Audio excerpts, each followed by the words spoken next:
Vamos combinar, há algo que nos fascina e ao mesmo tempo nos aterroriza: as histórias dos criminosos mais cruéis da história. Não é segredo que esses relatos nos prendem como poucas coisas conseguem. A cada detalhe macabro, sentimos um calafrio na espinha, mas não conseguimos parar de ouvir. E não há nada de errado nisso. Afinal, é a própria natureza humana que nos leva a explorar o lado mais sombrio da existência. Mas este não é mais um daqueles vídeos que apenas narra crimes de forma superficial. Aqui, vamos além. Porque a verdade é que esses monstros não surgem do nada.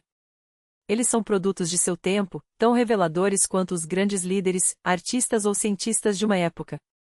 O contexto histórico, as tensões políticas, a cultura e a sociedade em que viveram, tudo isso moldou suas ações e, muitas vezes, explica muito mais do que qualquer análise psicológica ou laudo criminal. Se você já assistiu a outros conteúdos sobre crimes, provavelmente conhece o personagem central deste vídeo. Mas prepare-se, esta não é uma abordagem comum. Estamos inaugurando uma nova série, onde cada episódio será uma imersão profunda nos crimes que marcaram a história e no que eles revelam sobre o mundo em que aconteceram. Nosso primeiro caso é Andrei Chikatilo, o assassino em série mais notório da União Soviética. Por que ele conseguiu agir por tanto tempo sem ser pego? Porque seu primeiro crime nunca foi solucionado. Como um homem como ele pôde surgir justamente na URSS, e por que se tornou o maníaco mais famoso do país? Você vai descobrir como seus crimes refletem até mesmo a política da era Gorbachev e como a mídia transformou um criminoso em uma figura quase mítica.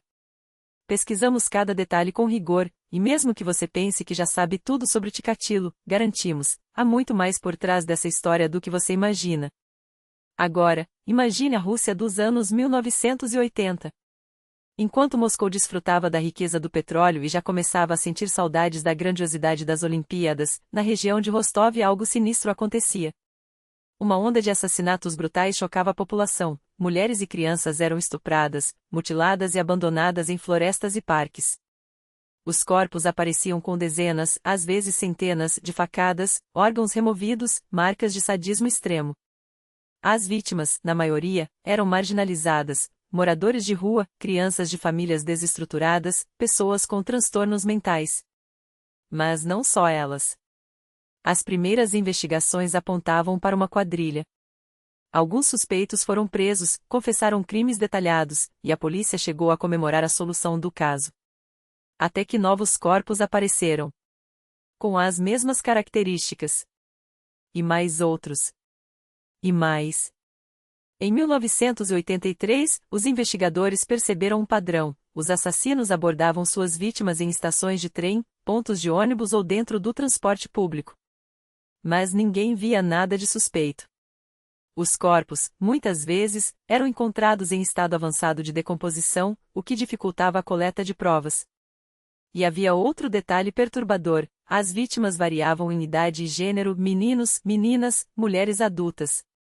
O que as unia? A maioria vivia à margem da sociedade. Mas não todas. A primeira vítima identificada foi Lyuba, 13 anos, do vilarejo de Donskoy.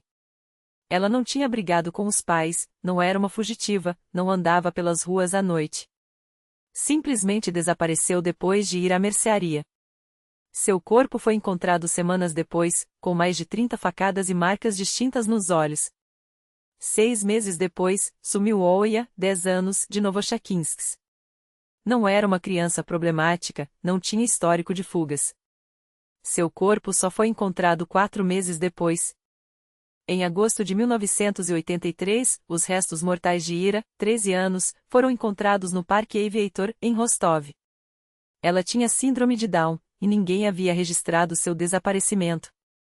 As investigações poderiam ter seguido um caminho crucial. A irmã mais velha de Ira tinha um caso com um engenheiro de 47 anos, estranho e reservado, e levava a menina aos encontros com ele. Mas ninguém aprofundou essa pista. Afinal, a polícia já tinha sua teoria: uma gangue de sádicos agia na região. Um mês depois do achado do corpo de Ira, um homem foi detido por tentar roubar um trólebus. Na delegacia, ele confessou 2 assassinatos no Parque Aviator de uma menina e um menino. Depois, retratou-se, mas não sem antes dizer que um amigo lhe contará tudo. Esse amigo foi preso, confessou e ainda entregou outros cúmplices. A polícia vibrou, o caso estava resolvido. Até que mais corpos apareceram. Frescos. Com as mesmas marcas de tortura. E, pasme, no mesmo Parque Aviator. Desta vez, a sorte sorriu para os investigadores. Um homem foi pego em flagrante tentando estuprar uma mulher no local. Em poucos dias, ele assumiu todos os crimes recentes. Na primavera de 1984, a polícia de Rostov já contabilizava dezenas de assassinatos semelhantes e metade deles havia sido resolvida com as confissões de 5 suspeitos diferentes. Todos descreviam cenas que, em teoria, só os verdadeiros assassinos conheceriam. Seria possível que uma rede de maníacos agisse na região? Ou, pior, será que o verdadeiro culpado ainda estava solto, enquanto inocentes pagavam por crimes que não cometeram? Curiosidade que faz pensar, uma pessoa comum passa, em média, 10 minutos por dia esperando atendimento ao telefone. Para executivos, esse número sobe para 17 minutos. Mas hoje, com a automação, o tempo perdido pode ser ainda maior, afinal, quantas vezes você já ficou preso em menus intermináveis de robôs antes de falar com um humano?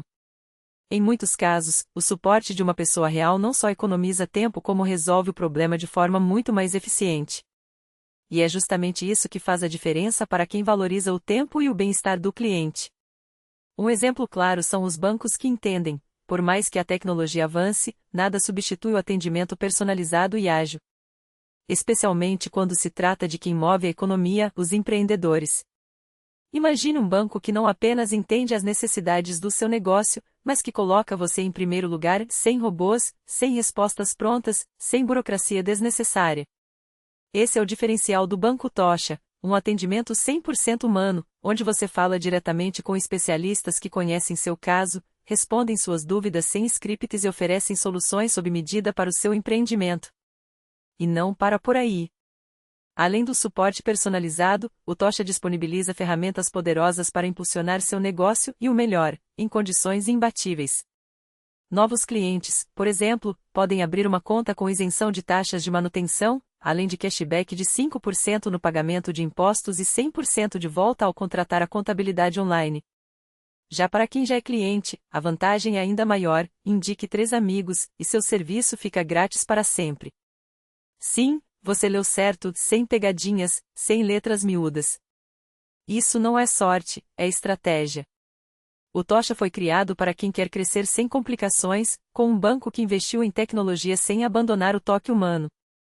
Porque, no fim das contas, o que realmente importa para um empreendedor? Tempo, economia e confiança, e eles entregam os 3. O link com todos os detalhes está no perfil. Não perca essa chance.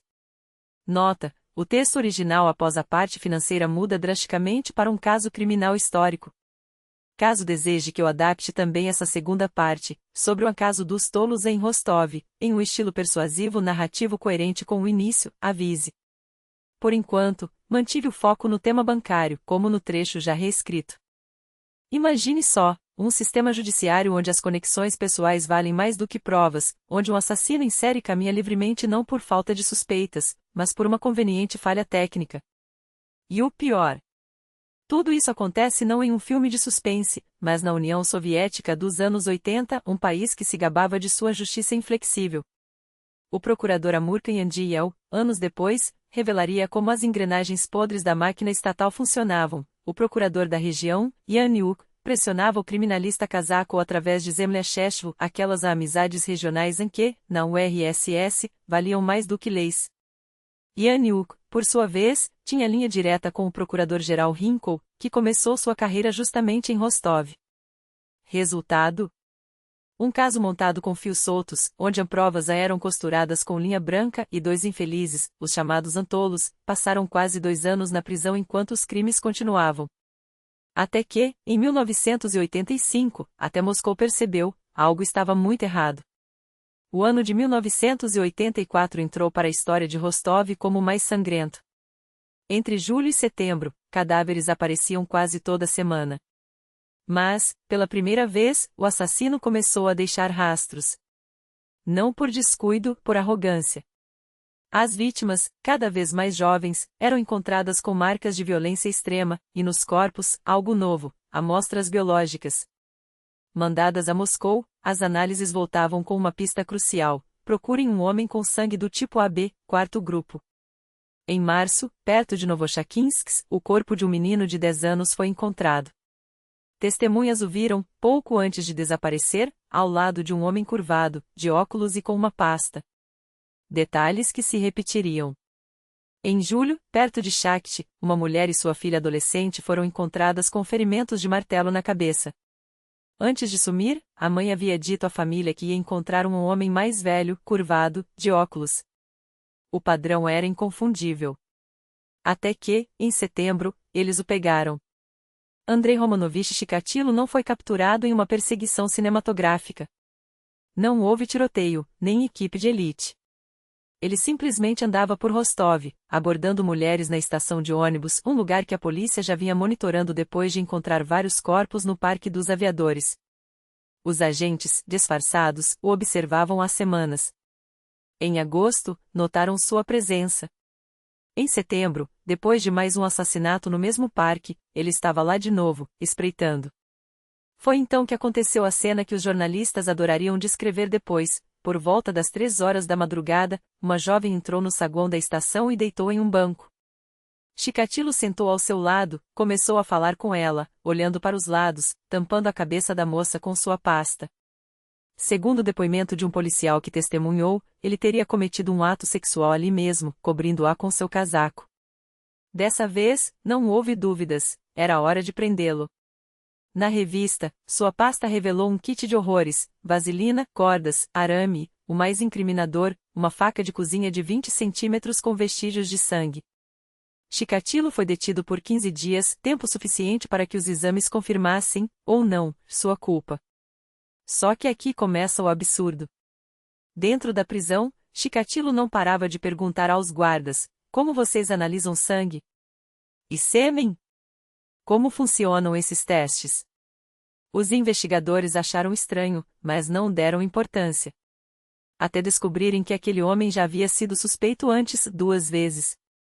Uma, por assédio a alunos quando trabalhava como professor em um internato. Outra, por um crime sexual não resolvido. Mas, de alguma forma, ele sempre escapava. Pior, enquanto aguardava julgamento, Chikatilo foi condenado por roubo. Sim, você leu certo. Em vez de investigarem a fundo os assassinatos, a polícia desenterrou um caso antigo, um rolo de linóleo e uma bateria que ele teria furtado anos antes. Ganhou 1 ano de trabalhos forçados, cumpriu a pena e, em dezembro de 1984, voltou às ruas. Com a mesma pasta. Sem a faca, que a polícia, inexplicavelmente, perdeu. E com uma nova vítima a cada semana. A pergunta que não quer calar: como um sistema que prendia inocentes por anos solta um assassino confirmado por um detalhe burocrático? A resposta está na expertise soviética ou na falta dela. No julgamento de Chikatilo, os peritos apresentaram um termo que soa como piada macabra: fenômeno do secretor. Em teoria, significava que seu sangue era do tipo A, segundo grupo, mas suas secreções, saliva, sêmen, pertenciam ao tipo AB, quarto grupo. Uma raridade genética?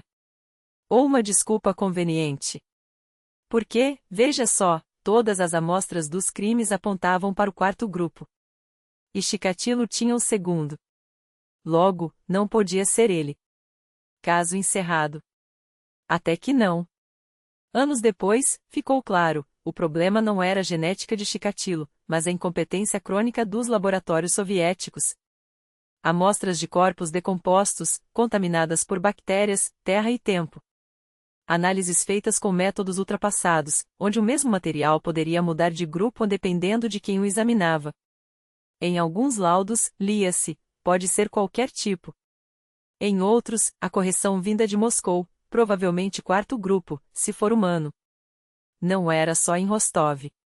O mesmo erro aconteceu no caso do maníaco de Irkutsk, Vasily Kolik, e até no do aluno de Chikatilo, Alexandr Golikov, Juan Fischer, cujo grupo sanguíneo também foi identificado erradamente no início.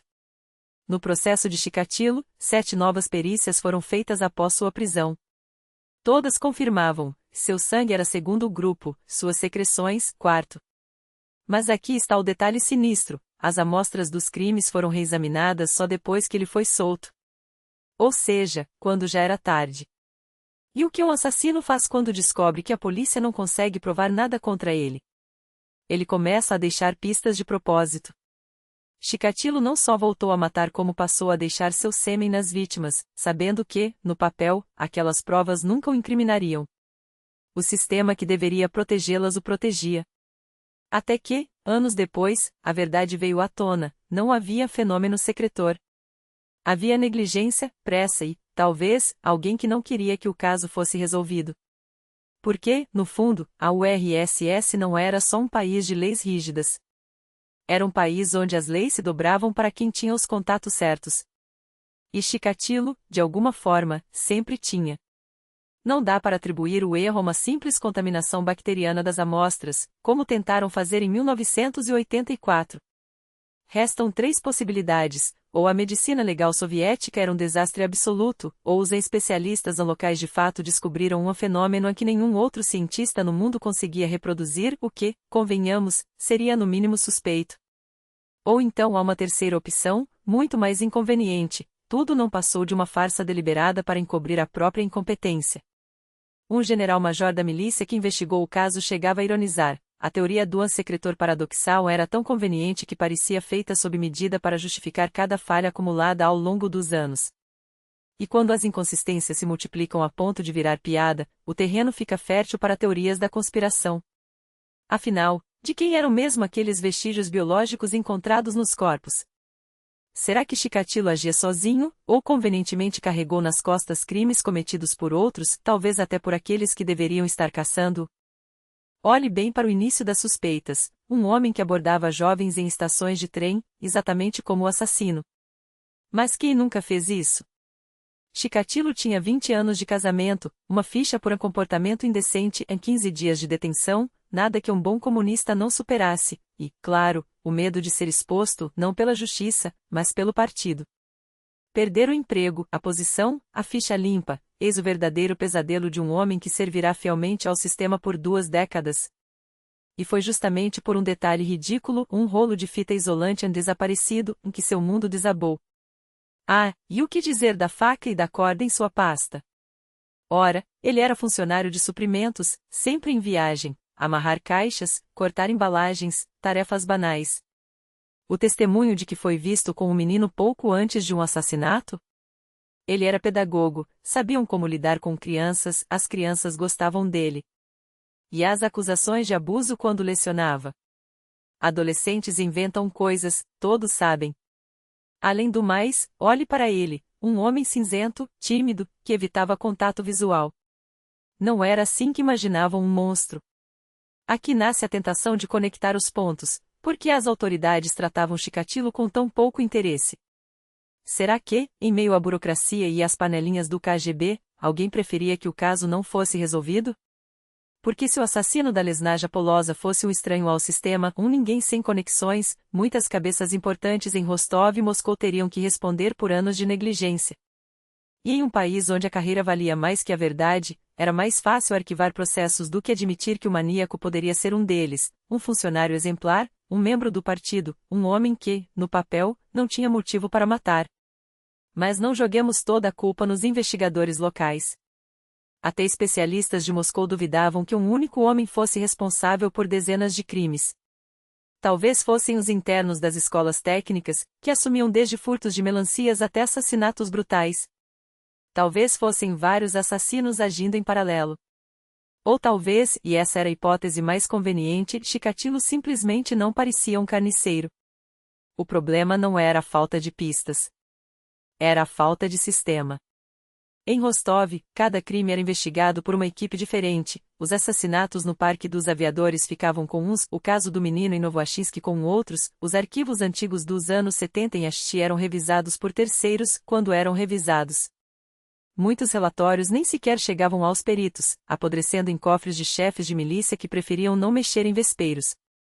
Ficou claro, em dado momento, que o caos só beneficiava uma coisa: a impunidade. Até que, no final de 1985, o caso tomou um rumo inédito. Sob pressão de Moscou, Foi criada a Operação Lesnaja Polosa, uma força-tarefa unificada entre milícia e procuradoria, chefiada por Issa Kostojev, uma enviada da capital com poderes para sacudir a poeira dos arquivos. Dizia-se que era a maior mobilização da história da investigação criminal soviética, patrulhas em trens, estações e rodovias, vigilância disfarçada em parques e terminais, buscas casa a casa em quilômetros de mata. Até a aviação militar foi recrutada, fornecendo fotos aéreas dos locais dos crimes. O custo? 10 milhões de rublos, uma fortuna para a época. Nas reuniões em Moscou, juravam que o caso era prioridade máxima, quase um assunto de Estado. Os investigadores apostaram em iscas humanas. Agentes disfarçadas, algumas, jovens o suficiente para atrair o predador, circulavam por estações e pontos de ônibus. Uma delas era a própria filha de 30 anos de um dos detetives, instruída a vagar pela praça em frente à estação central. Vá, Julija, dê uma volta por ali. O risco era calculado, o assassino preferia vítimas vulneráveis, muitas vezes socialmente marginalizadas. Para entender sua psicologia, o psiquiatra Alexandre Buchanovsky traçou um perfil detalhado: idade próxima dos 50, constituição física robusta, trabalho que exigia deslocamentos constantes, um fornecedor, talvez, possível experiência com crianças. E, claro, uma sexualidade doente, onde o prazer só surgia no exercício absoluto do poder, a dor alheia como afrodisíaco, a morte como clímax. Buchanovsky chegava a teorizar que as ondas de crimes coincidiam com quedas bruscas de pressão atmosférica na região, como se o assassino fosse um barômetro humano de violência. A comunidade científica torceu o nariz, mas em 1985, qualquer pista era bem-vinda. O retrato final era assustadoramente preciso: um homem comum, que se misturava à multidão, mas cuja mente abrigava um vórtice de ódio e frustração. A União Soviética inteira agora o caçava. Recursos ilimitados, tecnologia, especialistas, testemunhas, tudo estava ali, à disposição. Desta vez, não poderia dar errado. Só que o maníaco continuou livre por mais 5 anos. Em 1985, quando o monstro de Rostov já havia ceifado 19 vidas, a Operação Lesopolosa, uma mobilização sem precedentes, com recursos que fariam inveja até a KGB, deveria ter sido o golpe final. Mas aqui está o paradoxo cruel. Enquanto a União Soviética inteira se debatia em reuniões de emergência em Moscou, trocava generais da milícia como peças de xadrez e despachava especialistas de elite para as províncias, o verdadeiro problema apodrecia bem diante dos olhos de todos. Não era falta de homens, nem de tecnologia, nem de vontade política. Era algo muito mais insidioso: o sistema estava doente até a medula. Imagine a cena: uma mãe, com os olhos inchados de choro, bate à porta da milícia para denunciar o desaparecimento do filho de 10 anos.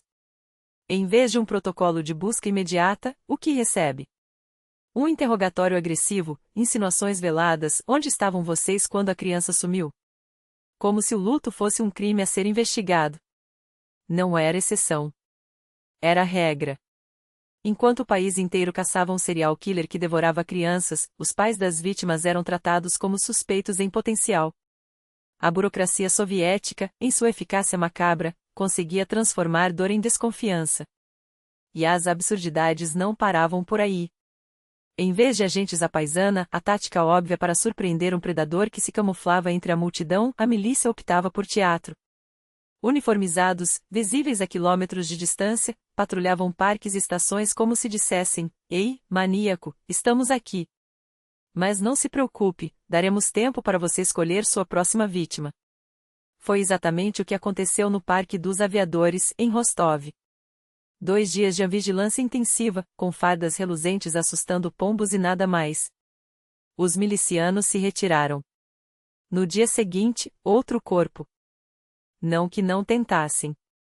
Mais de 200.000 pessoas foram investigadas, um número que deveria impressionar, não fosse pelo fato de que, entre elas, estavam desde motoristas de ônibus, porque algumas vítimas apareciam perto de estradas, até funcionários de necrotérios. Afinal, quem melhor para esconder um cadáver? Checaram ginecologistas, açougueiros, patologistas, até próprios milicianos. Um deles, motorista de um presídio em Shakhty, chegou a ser detido por ter a mesma tipo sanguíneo de uma vítima e ter conversado com ela dias antes. Soiler, não era ele. A operação foi tão abrangente que, de quebra, resolveu dezenas de outros crimes, incluindo o caso de um imitador de Chikatilo, o Cheremuskin, que estuprou e matou 4 jovens em Bataisk, deliberadamente copiando os métodos do maníaco para confundir as investigações. Mas o verdadeiro Chikatilo? Ele brincava de esconde-esconde com a milícia. Não só isso, ajudava nas buscas. Sim, você leu certo. O monstro que estripava crianças se alistou como voluntário civil nas patrulhas, criticando em voz alta os retratos falados que descreviam ele mesmo. Esse cara de chapéu e óculos. Ridículo. Eu também uso chapéu e óculos, e daí? Dica: quando um serial killer começa a dar palpite no próprio caso, talvez seja a hora de rever os critérios de recrutamento. E então, como num pesadelo recorrente, os corpos voltaram a aparecer. Primeiro em outras regiões, Moscou, Sverdlovsk, Leningrado, como se o demônio tivesse migrado para caçar em novos territórios. As vítimas agora eram majoritariamente meninos, não mais jovens mulheres. A milícia hesitou: será ele? Ou outro imitador? A dúvida paralisava. Até que, em 1990, o padrão se repetiu em Rostov com uma crueldade quase provocativa. Na estação de trem de Lescois, perto de Shakhty, testemunhas viram um homem alto, de óculos com elástico e uma sacola suspeita, rondando um adolescente que comprava uma passagem. Horas depois, o corpo do garoto foi encontrado desfigurado perto dos trilhos. O mesmo homem, agora com a mão enfaixada, ferimento de um acidente em que, coincidentemente, coincidia com o primeiro golpe em sua última vítima, foi visto várias vezes na plataforma. A milícia sabia. Tinham até reforçado o patrulhamento 24 horas na área, depois que 2 corpos apareceram ali em semanas. Mas o sistema, como sempre, falhou na execução. Chikatilo, o homem que mudava de chapéus, literalmente, trocava entre gorros de pele e bonés para despistar, que se misturava à multidão como um fantasma, quase foi pego em flagrante. Testemunhas o descreveram com detalhes: a sacola, os óculos, a postura encurvada. Mas a milícia, cega pela rotina, deixou que ele desaparecesse mais uma vez na névoa de sua própria incompetência. Até que, em 13 de novembro de 1990, o destino, ou a estupidez humana, deu a ele uma última chance. E desta vez, não haveria escape. O sistema que por anos deixou escapar um predador entre suas malhas agora se via diante de um dilema cruel: ou prendiam um homem errado e condenavam um inocente, ou soltavam um monstro que já havia destruído dezenas de vidas. A pressão era insuportável. Os jornais, recém-libertos do jugo da censura, clamavam por sangue. As famílias das vítimas, exaustas de serem ignoradas, exigiam justiça.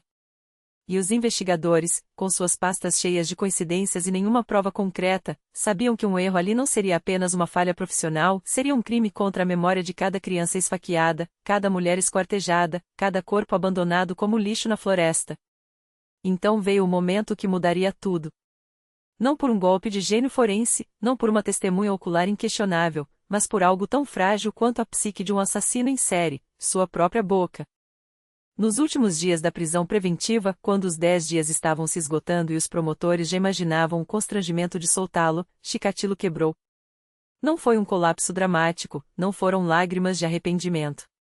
Foi algo pior, uma confissão metódica, quase burocrática, como se estivesse preenchendo um relatório de despesas para o partido. Ele começou a listar os crimes, um por um, com uma precisão que gelou o sangue dos investigadores. 34 assassinatos. Depois, como se fosse pouco, adicionou mais 21 à conta, alguns tão antigos que nem constavam nos arquivos. Corpos que nunca foram encontrados. Desaparecidos que o Estado havia esquecido. Ele conhecia detalhes que só o carrasco poderia saber: a posição dos cortes, o número de facadas, os órgãos que levava como troféus. E então veio o teste definitivo. Se ele mentia, se tudo não passava de um delírio de um homem quebrado pela pressão, bastaria levá-lo até os locais dos crimes. Eles o fizeram. E Chikatilo não falhou. No cemitério de Shakhty, onde há 1 ano e meio os pais de um menino de 10 anos eram acusados de loucura por insistirem que o filho não havia fugido de casa, ele apontou para um montículo de terra batida e disse: aqui. Quando as pás dos legistas atingiram o corpo, o esqueleto contava a mesma história macabra das outras vítimas: costelas fraturadas, marcas de faca nos ossos, a assinatura inconfundível de um sádico que transformava a dor em arte. Parecia o fim. Parecia que, finalmente, a justiça havia vencido. Mas então, porque a vida real adora zombar dos finais felizes, Chikatilo mudou de ideia. De repente, 6 dos assassinatos que ele mesmo havia confessado agora eram invenções da polícia. Ele acusou os investigadores de plantar provas, de coagir suas declarações, de transformar seu desespero em um roteiro conveniente. E o pior, ele tinha razão em parte. Os métodos do KGB não eram exatamente um modelo de devido processo legal. As reconstruções dos crimes eram mais encenações do que ciência. As perguntas eram sugestivas, as respostas eram guiadas, e a linha entre uma confissão voluntária e um interrogatório abusivo era tão fina quanto a lâmina que Chikatilo carregava no bolso. O Supremo Tribunal, anos depois, anularia as condenações por aqueles 6 casos. Mas aqui está a pergunta que ninguém ousava fazer em voz alta: se ele não cometeu aqueles crimes, então quem cometeu? Em uma região onde crianças desapareciam como folhas no outono, onde a milícia preferia culpar pais enlouquecidos a admitir sua própria inépcia, quantos outros predadores ainda caminhavam livres, protegidos pelo mesmo sistema que agora se gabava de ter pego o maníaco? E então há a teoria que persiste nos corredores sombrios dos arquivos do KGB: Chikatilo não agiu sozinho. Ou, pelo menos, não foi responsável por todos os crimes que lhe atribuíram. Alguns dizem que 20% dos assassinatos da Lesopolosa foram convenientemente empurrados para seu prontuário, seja para fechar casos sem solução, seja para inflar a reputação de um sistema que precisava desesperadamente de uma vitória. Outros suspeitam que ele confessou crimes alheios em troca de promessas vazias, talvez a ilusão de que escaparia da pena de morte, talvez a esperança de ser declarado louco e enviado para um hospital psiquiátrico em vez de enfrentar um pelotão de fuzilamento. Mas a verdade, como sempre, é mais inconveniente do que a ficção. Porque no fundo, não importava se Chikatilo era culpado por 34, 55 ou 100 mortes. O que importava era que o Estado soviético, em seus estertores finais, precisava de um bode expiatório. E ele, com seu rosto comum, seu histórico de perversões e sua coleção de facas de cozinha, era o candidato perfeito. Afinal, quem questionaria a palavra de um maníaco? Quem ousaria defender um homem que, mesmo inocente de alguns crimes, era claramente capaz dos piores? A máquina já estava em movimento. E em 1992, quando as balas do pelotão de execução perfuraram seu peito, não foi apenas Andrei Chikatilo que morreu. Morreu também a última ilusão de que a justiça, na União Soviética, era algo mais do que um teatro de sombras. E aqui está o detalhe mais grotesco de toda essa farsa: Chikatilo brilhou em 1984, pairando como uma sombra suspeita perto do cenário de um crime nos arredores de Donetsk. As forças da ordem locais, no entanto, não tinham pressa em investigá-lo a fundo. Por quê? Porque seu sangue, aquele mesmo tipo raro que o tornava um suspeito improvável, agora servia como um escudo conveniente.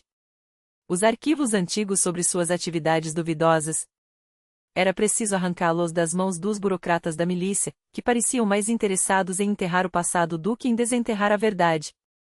A competição entre agências se acirrou depois de sua prisão. Enquanto a milícia local ainda tentava entender como havia deixado um monstro como aquele escorregar por entre os dedos, o KGB já o mantinha trancafiado não em uma cela comum, mas em um isolamento de elite, um privilégio reservado aos casos de interesse especial.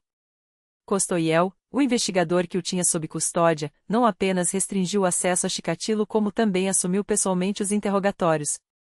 E aqui começa o verdadeiro espetáculo de manipulação. Naquele momento, as provas contra ele eram frágeis, quase inexistentes. Mas Kostoyel tinha um trunfo: a habilidade de transformar a fraqueza do acusado em sua própria armadilha. Ele não precisou de violência, nem de ameaças explícitas. Bastou uma estratégia mais refinada, quase paternal. Romanich, dizia-lhe, com um suspiro de compreensão: você é um homem doente. Isso não é culpa sua, é uma tragédia. E assim, com algumas palavras bem colocadas, o investigador quebrou a última resistência do assassino. Chikatilo, que até então se sentia acossado, de repente viu uma saída. Se não podia negar os crimes, que ao menos os justificasse. Se não podia ser inocente, que fosse louco.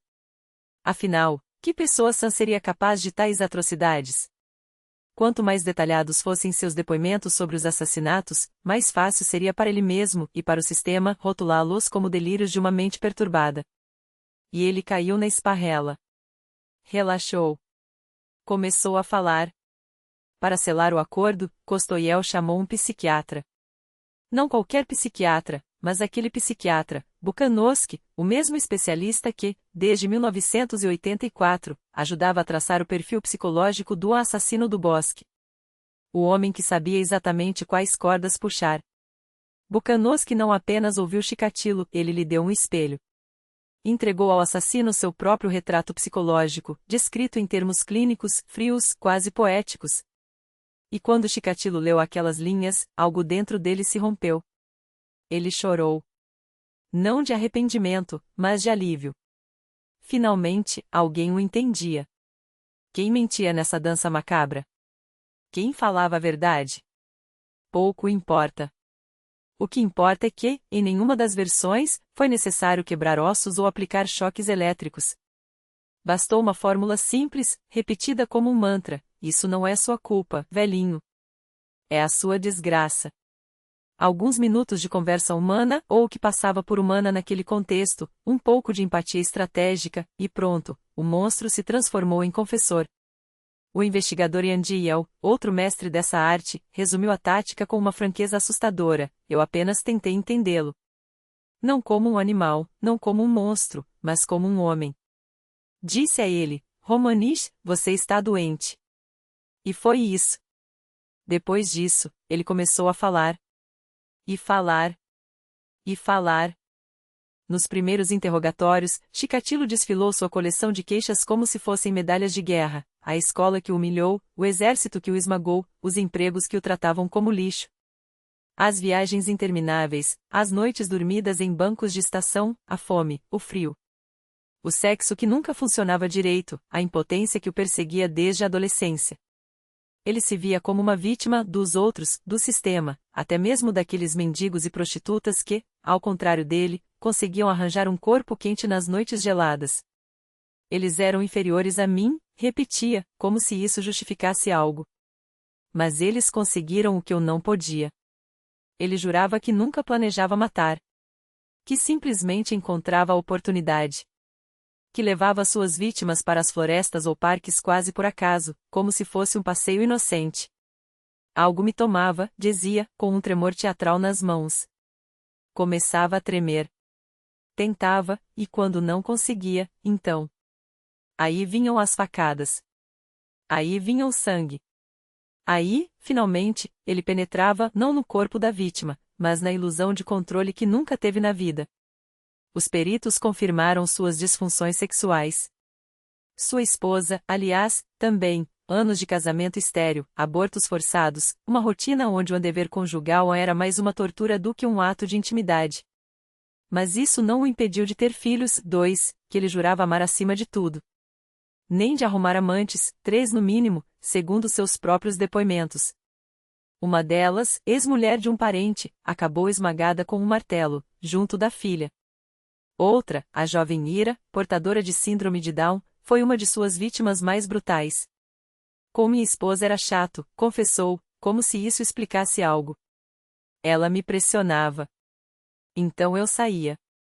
Sua esposa, por sinal, era a última pessoa no mundo que suspeitaria do Andrei quietinho, aquele homem que ela mesma espancava com um rolo de macarrão e expulsava de casa quando bebia demais. Nunca imaginei, gaguejou ela depois da prisão, como se suas próprias mãos não tivessem ajudado a esconder a podridão. Os boatos sobre suas amantes? Piadas. As insinuações sobre seu interesse doentio pelas sobrinhas? Fofocas de bêbados. Até a milícia ria disso, a mesma milícia que, desde os anos 70, sabia de seus Robinson com menores, a mesma que o transferiu de emprego em emprego depois de cada escândalo, como se mudá-lo de lugar resolvesse o problema. Podiam tê-lo parado em 1973, quando, pela primeira vez, suas mãos tremúlas se estenderam sobre uma aluna do internato onde trabalhava. Não houve investigação. Apenas um pedido de demissão silencioso. Depois, ele aprendeu a usar sua própria impotência como álibi. Como um homem assim poderia ser perigoso? Os exames confirmavam seus problemas físicos. Os especialistas afirmavam que ele poderia ter buscado tratamento. Mas Chikatilo preferiu cultivar seu jardim de horrores. Porque, com o tempo, descobriu algo delicioso: o prazer não estava em curar-se, mas em usar a doença como desculpa. A acusação, é claro, não comprou essa história. Seus crimes não eram impulsos incontroláveis, eram rituais. Ele carregava facas e cordas sempre. Não por acaso, mas por preparação. As vítimas não eram escolhidas ao acaso, eram as mais vulneráveis, aquelas que ninguém procuraria. Mendigos. Prostitutas. Crianças abandonadas. Adolescentes que ele atraía com doces, fitas de vídeo ou a promessa de um emprego fácil. Às vezes, levava dias para matá-las, encontrando-se com elas mais de uma vez, como se saboreasse a antecipação. Afeto? Onde estava o surto de fúria nesse cálculo frio? Até os martelos que usava, aqueles que deixavam marcas inconfundíveis nos crânios das vítimas, eram levados de casa, escondidos entre suas coisas, como um artesão leva suas ferramentas. Eu pegava o que tinha à mão, mentia, enquanto a perícia provava que aqueles golpes não eram de pedras, mas de um instrumento que ele escolheu com antecedência. E então, no tribunal, Chikatilo percebeu que tinha sido traído. Não pela justiça, ele nunca acreditou nela, mas pela própria narrativa que ajudou a criar. Em vez de um pobre coitado dominado por demônios interiores, ele era retratado como o que sempre foi, um predador metódico, que matava não por loucura, mas por prazer. Um homem que não apenas aceitava sua natureza, mas a aperfeiçoava, ajustando cada detalhe para maximizar o terror e minimizar os riscos. Nesse momento, até ele deve ter sorrido, amargamente. Afinal, se havia uma coisa que Andrei Romanovich Chikatilo entendia bem, era o valor de uma boa performance. E, no fim das contas, o sistema soviético, com seus psiquiatras, seus investigadores e seus juízes, havia lhe dado o palco perfeito para a última. Em fevereiro de 1989, dentro do próprio apartamento da filha, Chikatilo cometeu um de seus crimes mais calculados, o assassinato de uma jovem menor de idade. Com precisão cirúrgica, desmembrou o corpo, transportou os restos mortais em um trenó e os jogou em um ralo de esgoto. Não havia ali nenhum vestígio de impulsividade, apenas a fria eficiência de um predador que havia aperfeiçoado sua arte ao longo de anos. E, no entanto, mesmo diante de tamanha evidência, o sistema ainda conseguia hesitar. Os investigadores do KGB, frustrados e humilhados, preferiam ignorar os detalhes mais perturbadores: onde estavam os órgãos amputados? Porque, além de anular 6 acusações das quais Chikatilo se retratou, em outros 3 casos suas próprias confissões não foram suficientes para provar sua culpa. No fim, restaram apenas 43 assassinatos formalmente comprovados.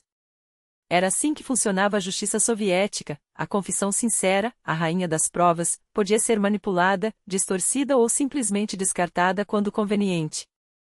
Mas havia algo ainda mais sinistro por trás dessa história. O investigador Kostoyel suspeitava que Chikatilo pudesse ter se retratado sob pressão dos siloviki locais, aqueles mesmos que, em determinado momento, perderam o controle da situação, deixando o monstro nas mãos de uma equipe de Rostov mais interessada em fechar casos do que em desvendar a verdade. E então veio a bomba. Chikatilo confessou que seu primeiro assassinato não havia ocorrido em 1982, como se acreditava, mas 4 anos antes, em 1978. Uma menina de 9 anos, estrangulada em Shakhty, cujo corpo foi jogado no rio Grusheka. As autoridades reabriram arquivos empoeirados, mas não encontraram registros compatíveis. A explicação era simples e aterradora: o caso já havia sido resolvido. Um outro homem, Alexander Krashenko, fora condenado, executado e enterrado como culpado. Chikatilo havia sido investigado na época, assim como uma dezena de outros suspeitos. Os resultados daquelas verificações nunca saíram dos arquivos da milícia. Não por acaso. Afinal, o que importava não era a justiça, mas a aparência de justiça. Naquele dia de 1978, o corpo da menina foi encontrado no rio, estrangulada, esfaqueada, com os olhos vendados por um cachecol. Testemunhas viram luzes acesas na casa de Chikatilo, uma construção estranha, supostamente comprada para seu pai, mas que abrigava, na verdade, jovens mulheres, muitas delas menores. Uma amiga da vítima contou que havia conhecido um avô gentil em que lhe oferecia chicletes. Uma outra testemunha jurou ter visto a menina conversando com um homem desconhecido na parada de ônibus pouco antes de desaparecer. Um estranho que, segundo professores, rondava a escola e espiava as alunas. Com base nesses depoimentos, a milícia criou um retrato falado. Chikatilo, é claro, negou tudo, jurou que não estava em sua mazanca naquele dia, que a luz acesa era mero descuido, que suas atitudes inadequadas com meninas pertenciam ao passado. Em outro universo, talvez, essa teia de coincidências o tivesse condenado ali mesmo. 40 vidas teriam sido poupadas. Mas a realidade soviética era diferente. E Chikatilo, mais uma vez, teve uma sorte diabólica. Porque bem perto dali vivia Alexander Krashenko, um ex-presidiário enviado para Shakhty após cumprir uma pena reduzida por um bom comportamento. Condenado em 1970 por estupro e assassinato brutal de uma menina, ele cumpriu apenas 10 anos, graças à sua idade na época do crime, 17. Agora, trabalhava como gesseiro, morava com a esposa e um filho, e para todos os efeitos era o suspeito perfeito. O crime se encaixava em seu modus operandi: estrangulamento, mutilação, violência sexual. As testemunhas, sua esposa e uma amiga, juraram que ele estava em casa. Mas sob pressão ameaças de acusação por cumplicidade, elas mudaram de versão. Krashenko, bêbado e quebrado, acabou confessando. A milícia, aliviada, arquivou o caso. Esqueceram-se de Chikatilo. Esqueceram-se de verificar as inconsistências. Esqueceram-se que, em um sistema onde as cotas de crimes resolvidos valiam mais que a verdade, um bode expiatório era sempre bem-vindo. Krashenko foi condenado à morte. Recursos foram rejeitados. Em julho de 1983, ele foi fuzilado. Enquanto isso, Chikatilo já havia matado outras 10 pessoas. O processo contra Krashenko era uma farsa tão grosseira que até os arquivos gritavam: sangue do grupo da vítima encontrado em seu suéter? Testemunhas coagidas? Um sistema judicial que preferia executar um homem a admitir um erro? Mas para os investigadores de 1978, a confissão de Chikatilo anos depois era uma ameaça existencial. Afinal, muitos daqueles que haviam condenado Krashenko ainda ocupavam cargos no Supremo Tribunal. Admitir que um inocente for executado era admitir que o próprio sistema era podre até a medula. E então veio a pergunta que ninguém queria responder: se Krashenko era inocente, quem realmente matou aquela menina em 1978? A resposta, é claro, estava bem diante deles o tempo todo. Mas reconhecê-la significaria enfrentar algo muito pior do que um erro judicial. Significaria enfrentar o fato de que o monstro havia escapado porque eles deixaram. Eis o problema: um homem suspeito foi visto perto da menina na parada de ônibus. Verificar isso hoje é impossível. Restam apenas conjecturas, um jogo perigoso de acredito ou não acredito. Mas há um argumento mais contundente: Chikatilo também se confundia em seus depoimentos sobre aquele primeiro assassinato. Alguns investigadores do caso Lesopolós ainda insistem que ele apenas se inspirou na morte daquela criança, mas não a cometeu.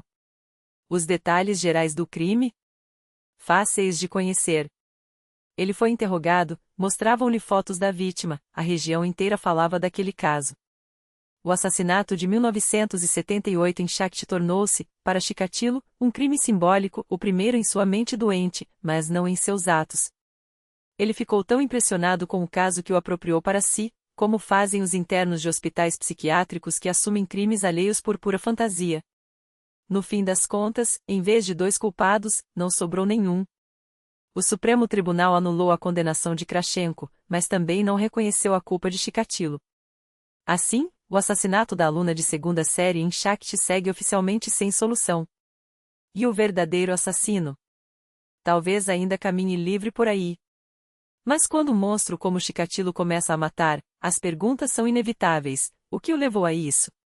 Ele compreendia o que fazia? Um assassino em série consegue controlar seus impulsos. As raízes de sua loucura, como sempre, são procuradas na infância. E é aí que os peritos do Instituto Serbsky encontraram um terreno fértil. Andrei Chikatilo cresceu como uma criança desajeitada, fechada, hipersensível. A ansiedade e a fantasia eram suas companheiras constantes. Sofria com a ideia de ser chamado de quatro-olhos e, desde cedo, lutava contra sua miopia congênita. Mas os problemas não eram apenas físicos. Há versões de que lesões cerebrais na juventude e quedas, pancadas, podem ter agravado seu estado.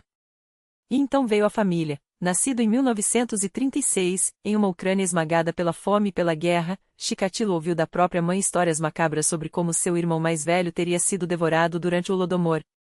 O objetivo? Assustá-lo para que não saísse de casa. Ela trabalhava sem parar para alimentar os filhos, mas a atenção era um luxo que não podia oferecer.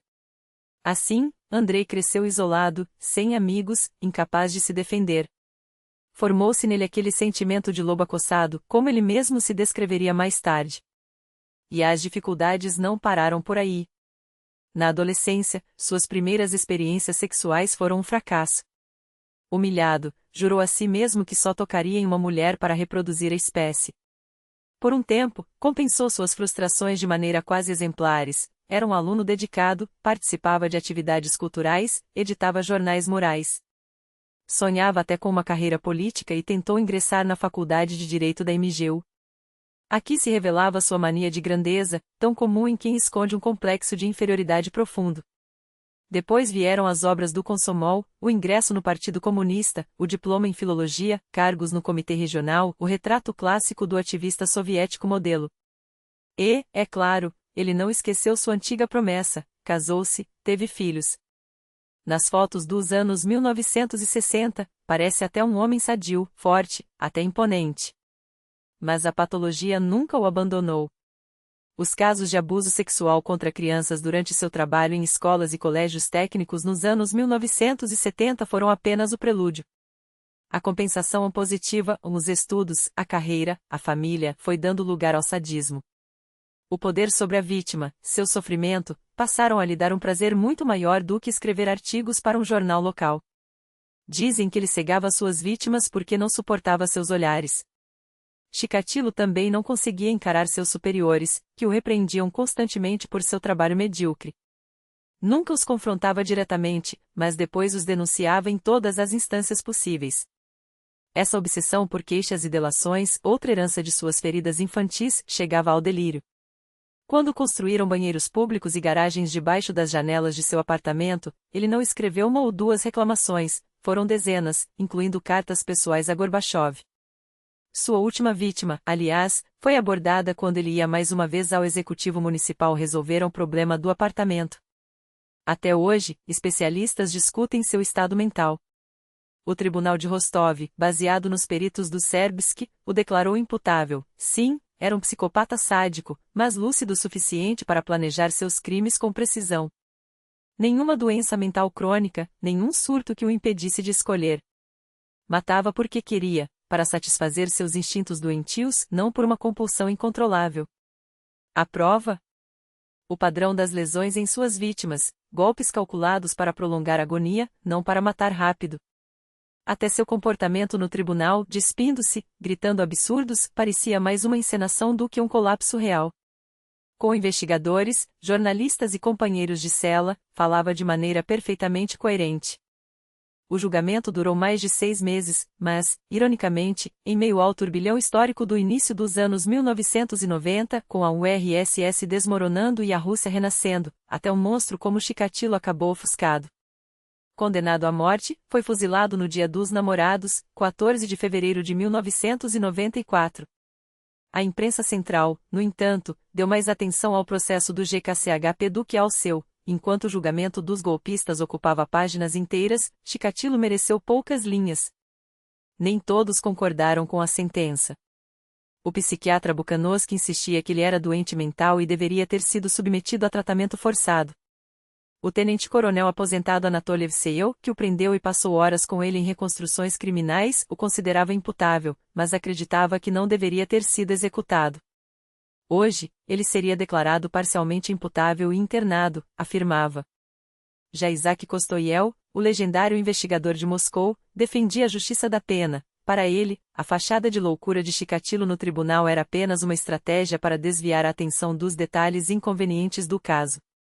Quando Chikatilo foi preso pela última vez, em 1990, a palavra glasnost já havia entrado no vocabulário soviético. Era a pedra angular da perestroika de Gorbachev. Agora, podia-se, ainda que com cuidado, criticar publicamente as falhas do sistema. Os limites do permitido se expandiam, e a mídia começou a abordar temas anti-tabus. Fyodor Burlatsky, consultor do Comitê Central, chegaria a chamar a glasnost de quase a ariete que demoliu os alicerces do sistema comunista. a política da glasnost, ao abolir a censura, transformou a mídia em um poder autônomo, aquele mesmo quarto poder em que, pouco a pouco, se erguia como um mecanismo independente e formidável de influência sobre a opinião pública. Em um contexto assim, esconder por muito tempo a captura de um monstro que aterrorizou o país durante toda a década de 1980 era simples impossibilidade. E, de fato, ninguém tentou.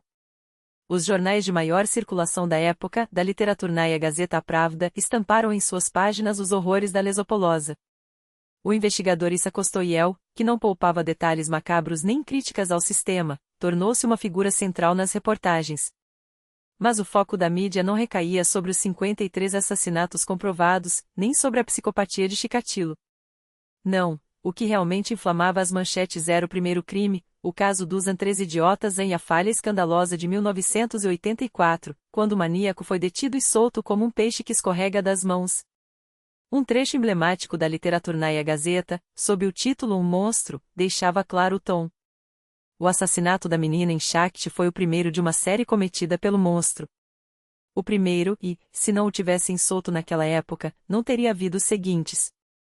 As crianças esquartejadas, os corpos mutilados. Não é rara a história de bodes expiatórios em casos assim. Pelo estrangulador de Vitebsk, Mikhailsevich, mais de 10 pessoas foram condenadas. Uma foi fuzilada. Outra perdeu a visão na prisão.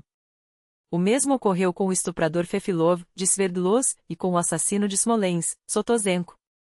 Mas no caso de Chikatilo, o contexto histórico fez toda a diferença. Mais tarde, Kostoyel seria acusado de sensacionalismo barato, de revirar o caso de 1978 apenas para criar uma narrativa heroica de si mesmo, como o justiceiro que desafiou a corrupção e a incompetência. Sobre os méritos dos investigadores locais que finalmente prenderam o maníaco? Silêncio. Só críticas. E o mais irônico, quando as reportagens saíram, o julgamento nem havia começado. A culpa de Chikatilo já era dada como certa, sem sombra de dúvida ou presunção de inocência. Talvez Kostoyel, astuto, quisesse blindar o processo, tornar o caso tão público que não pudesse ser engavetado nos bastidores do Kremlin, como tantos outros. O Supremo Tribunal acabaria retirando o episódio de 1978 da sentença, mas o estrago já estava feito. Graças à mídia, a contagem oficial dos crimes de Chikatilo passou a começar ali, em Shakti, e sua cabana de barro virou um símbolo tão marcante quanto os óculos de elástico, a pasta surrada e a camisa com os emblemas das Olimpíadas de 1980. O próprio julgamento se transformou em um espetáculo grotesco, quase uma peça de teatro do absurdo. O juiz declarou desde o início que o processo seria aberto, antes, essas coisas se escondiam. Talvez por isso haja tantos cadáveres neste caso, justificou. Mas logo a imprensa, que já havia condenado Chikatilo antes mesmo das audiências, foi expulsa da sala. Os jornalistas, aliás, não tinham dúvidas, o réu era culpado. E, tecnicamente, um caso desses nem deveria ser julgado em público. Desde o primeiro dia, o juiz não escondeu seu desprezo pelo acusado. Cale a boca.